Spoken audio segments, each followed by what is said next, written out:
Bongo Ondimba. Et puis à l'initiative du mouvement associatif Génération Ali Bongo Ondimba, une journée ville propre organisée dans la lancée de la journée citoyenne a eu lieu à Bongoville dans le département de Djouri-Anili.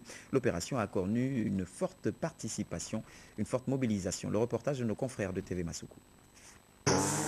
Une action d'envergure, le nettoyage de la ville de Bongoville, mené d'un bout à l'autre de la cité par le mouvement Génération Ali Bongo Ondimba dans la foulée de la journée citoyenne initiée par le gouvernement. À l'appel de l'association, les jeunes, mais aussi les adultes, hommes et femmes, outils en main, ont répondu avec promptitude pour une journée ville propre qu'ils ont entièrement consacrée au désherbage des abords des rues ainsi qu'au curage des canalisations. Une action de lutte contre l'insalubrité qui vient ajouter à la beauté de la ville. Vous constatez vous-même qu'il y a beaucoup de gens qui sont alignés en bordure de route. Nous luttons contre l'insalubrité au niveau de Djorani. Ça nous permet de vivre dans un cadre propre. Aujourd'hui, c'est le nettoyage général. On va savoir de Bongoville, mais là, ils sont plus que du gazoterie. Quand tu vis dans une ville qui est propre, ça te permet d'être à l'aise. Même un passager passe, bon, le ville connaît. Bongoville est propre. Mais également pour que Bongoville soit toujours un cadre où il fait bon vivre.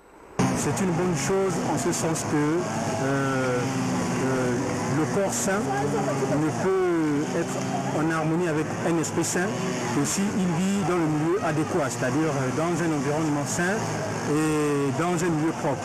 C'est pour cela que nous tenons à saluer le chef de l'État, je parle au nom de l'association Génération Ali Bongo Ondimba, qui est arrivé porter appui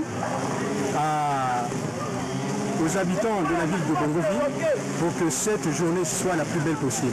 Pour les organisateurs, il nécessite l'implication de la population à tous les niveaux et cette opération, marque de l'adhésion à la politique de l'émergence du président Ali Bongo Ondimba, vient en appui aux efforts louables régulièrement déployés par les collectivités locales pour l'embellissement de Bongoville. Les responsables du Parti démocratique gabonais dans le deuxième siège du département de Tsamba-Magoti ont réuni leur base récemment. L'objectif était de redynamiser les structures de base, mais aussi et surtout mettre en exergue la notion de partage à travers la remise de dons aux populations. Cédric Molé-Malonga. La mobilisation des troupes, l'unité du parti en vue d'aborder les prochaines échéances électorales dans la sérénité. Voilà qui a constitué la trame des échanges entre les responsables du PDG dans le deuxième siège de Tsamba-Magoti et les militants de base. Le chantier du PDG est énorme, il est complexe, il est grand. Puisque le chantier est grand et complexe, les ouvriers doivent se relayer pour ne jamais arrêter le processus. En ce qui me concerne, je suis zen, je sais que les prochaines élections vont bien se passer ici et que, sauf miracle, je ne vois pas qui peut battre le PDG ici au deuxième siège. Expliquant aux responsables locaux les décisions prises par le bureau politique lors des dernières assises présidées par le distingué camarade Ali Bongo Ondimba, André Chris Ngembe a signifié qu'il ne sera plus question de faire sans la base de Tsamba-Magoti. Le distingué camarade a décidé qu'il y a plusieurs étapes pour filtrer le bon vin délivré. Il y a un bon filtre, mais là ce n'est plus un seul filtre.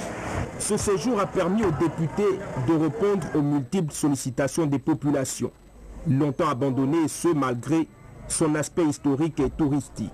La célèbre mission 3 épis de Sindara n'était plus électrifiée. Aujourd'hui, la lumière est de retour.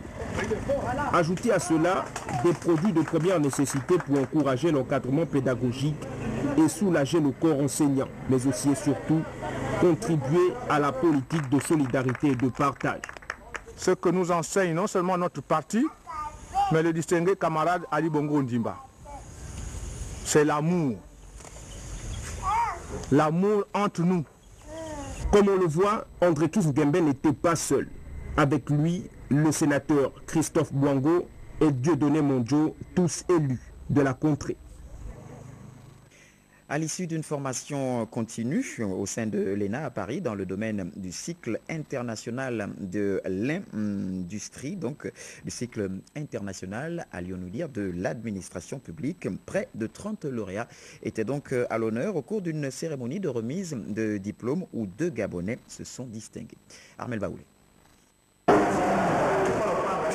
Cette année 2011, à Strasbourg, à Paris, la deuxième promotion Molière des élèves sortis de l'ENA était à l'honneur à l'occasion de cette cérémonie de remise des diplômes. Aussi, pour que leurs actions soient couronnées de succès au sein des administrations, le directeur de cette école n'a pas manqué de prodiguer des conseils aux uns aux autres. Aussi, désormais, et c'est là que je terminerai, des ambassadeurs de l'ENA, avant d'être éventuellement les ambassadeurs de notre pays.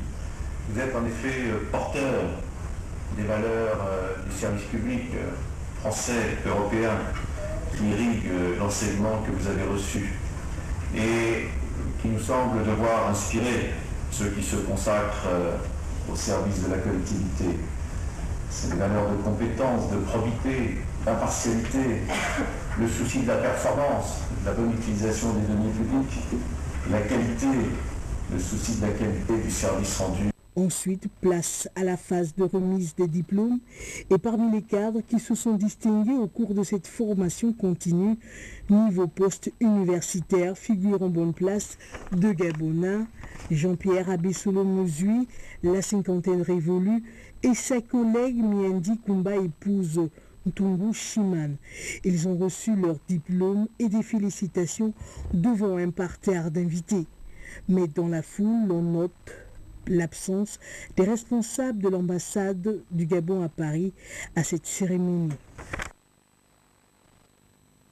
Nous vous l'annoncions au début du journal, nous recevons sur ce plateau Madame Florence Titi Ndimeng. Bonsoir Madame. Alors, vous représentez ce soir donc la Fondation Albertine Amissa Bongo et vous venez parler donc de ces consultations chirurgicales qui commencent dès demain. Tout à fait. Nous vous écoutons. Donc, la Fondation Albertine Amissa Bongo organise cette année une grande semaine chirurgicale qui aura lieu au mois de juin. Et pour ce faire, on a besoin de répertorier le nombre de malades nécessitant des opérations. C'est la raison pour laquelle demain, à partir de demain 8h30 jusqu'à 17h et de même dimanche 8h30 17h, au centre Saint-Joseph à Angondje face à la cité Amissa, vont se dérouler des journées de consultation pour permettre au plus grand nombre donc, de pouvoir bénéficier peut-être de ces dites opérations. Donc les personnes nécessitant des opérations, ceux qui ont besoin de se faire opérer, de quelque opération que ce soit, les personnes ayant déjà un diagnostic qui a été posé par quelques médecins de la place ou structure médicale de la plaque, sont invités à rejoindre le centre Saint-Joseph d'Angondje, munis de leurs documents, de façon à pouvoir se faire inscrire sur les listes pour pouvoir bénéficier en début donc, du mois de juin, pendant la semaine chirurgicale d'opération.